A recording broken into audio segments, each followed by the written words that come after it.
दिमागी नक्सल मौके की तलाश में है। तो लोग अपने आप को हिंदू कहते हैं, वो 24 घंटा हिंसा हिंसा हिंसा, नफरत नफरत नफरत। शुद्ध पेट्रोल तो उन्हें बात कही हमसे आई।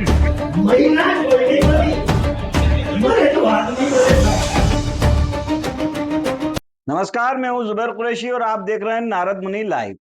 राजनीति में बयान बहुत मायने रखते हैं, लेकिन जब नेताओं के शब्द ही विवाद खड़ा कर दें तो सवाल उठता है, क्या सार्वजनिक जीवन में बोलने की भी कोई जिम्मेदारी है? आज बात ऐसे ही 5 चर्चित राजनीतिक बयानों की। सबसे पहले बात करेंगे मध्य प्रदेश के बीजेपी विधायक मन्ना लाल शाक्य की। गुना में एक कार्यक्रम के दौरान महिलाओं और युद्ध को लेकर उनकी टिप्पणी पर विवाद हुआ। रिपोर्टों के मुताबिक उन्होंने कहा कि युद्धों में पुरुष महिलाओं के कारण मारे गए। खास बात यह रही कि मंच पर मौजूद उन्हीं की पार्टी की विधायक प्रियंका मीना ने इस बात पर आपत्ति जताई। सवाल है, इतिहास और धार्मिक ग्रंथों की व्याख्या करते वक्त क्या शब्दों की जिम्मेदारी नहीं होनी चाहिए? समझ में आता ही नहीं था। रामायण काल में रावण को बहुतों ने समझाया, उसके भाई ने समझाया कि भैया ये कहा तो तुम पराई स्त्री को ले आए हो, ये तो मौत का सामान है, ये मौत का सामान है, इसे सम्मान भेज दो। पर आप देखो उस युद्ध में, उस लड़ाई में महिला कोई नहीं मरी, मरे तो आदमी मरे सब, आदमी मरे सबसे कम, महिला कोई नहीं मरी।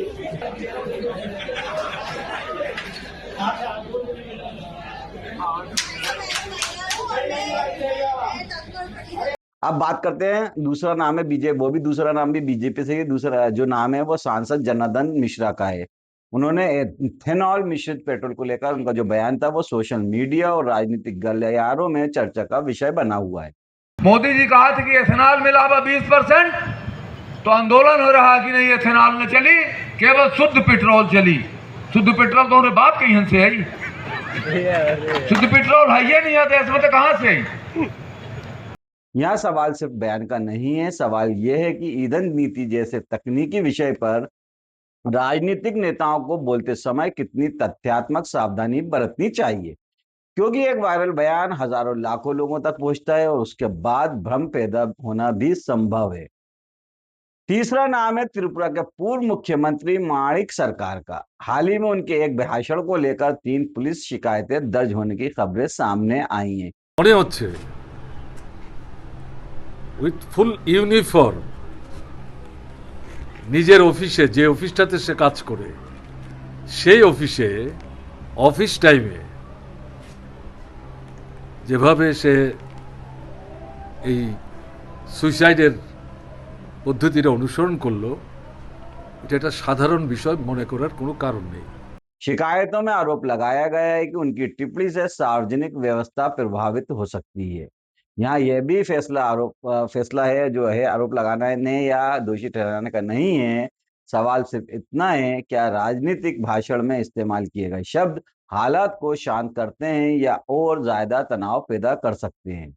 चौथा नाम है कांग्रेस नेता राहुल गांधी का। हालिया राजनीतिक बयानबाजी में उनके प्रधानमंत्री नरेंद्र मोदी और अमित शाह को लेकर दिए गए तीखे बयान पर बीजेपी ने कड़ी आपत्ति जताई। नाम बोलने की कोई जरूरत नहीं, मैं भाषण दे रहा हूँ, आप नहीं दे रहे हो। मुझे बोलना है जो बोलना है। जो लोग अपने आप को हिंदू कहते हैं, वो 24 घंटा हिंसा हिंसा हिंसा, नफरत नफरत नफरत। दूसरी तरफ राहुल गांधी लगातार सरकार की नीतियों और नेतृत्व पर सवाल उठाते रहे हैं। यानी लोकतंत्र में तीखी आलोचना अपनी जगह है, लेकिन सवाल हमेशा यही रहेगा, राजनीतिक असहमति की भाषा की सीमा क्या होनी चाहिए? और 5वां उदाहरण है प्रधानमंत्री नरेंद्र मोदी का, यानी कि हमारे देश के प्रधानमंत्री का। स्वतंत्रता दिवस के भाषण में उन्होंने सशस्त्र नक्सलवाद के कम होने की बात करते हुए वैचारिक समर्थकों के लिए दिमागी नक्सल शब्द का इस्तेमाल किया। दिमागी नक्सल मौके की तलाश में है। इस शब्द पर राजनीतिक बहस भी हुई। समर्थकों ने इसे वैचारिक खतरे की ओर इशारा बताया, जबकि आलोचकों ने इसे असहमति को निशाना बनाने वाला शब्द कहा। तो सवाल किसी एक नेता को सबसे मूर्ख बताने का नहीं है, सवाल यह है, इनमें से कौन सा बयान आपको सबसे ज्यादा बेतुका या गैर जिम्मेदाराना लगा? कमेंट में अपनी राय जरूर बताइए।